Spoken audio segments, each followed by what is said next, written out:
Xodimlarni o'qitish va rivojlantirish mavzusi bugungi kunda juda dolzarb mavzulardan hisoblanadi. Nimaga?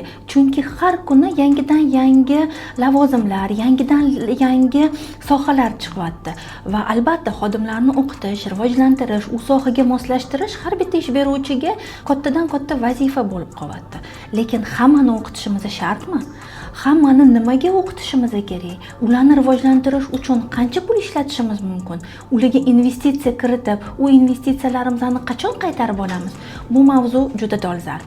Va bugungi kunda juda ham ishlagan case haqida aytaman. Biz hammani bitta bankda hammani o'qitishni boshladik. Lekin hammani bir xil mavzuga o'qitdik va har bitta insonni ehtiyojidan kelib chiqib, xohishidan kelib chiqib, rivojlanishga kompetensiyasi bormi, yo'qmi? Shundan kelib chiqqan holda o'quv dasturi tuzdik va har bitta o'sha sohani nuqtasini o'qitishni boshladik. Ehtiyojiga qarab. Kimgadir Excel kerakmi? Excel o'qitdik. Kimgadir Power BI kerakmi? Power BI o'qitdik. Hammaga bir xil обучение bermadik. Ana shunda bizda ro'yi, investitsiya kiritgan investitsiyalarimizni qaytishini ko'ra boshladik. Chunki tizim ishlashga boshladi.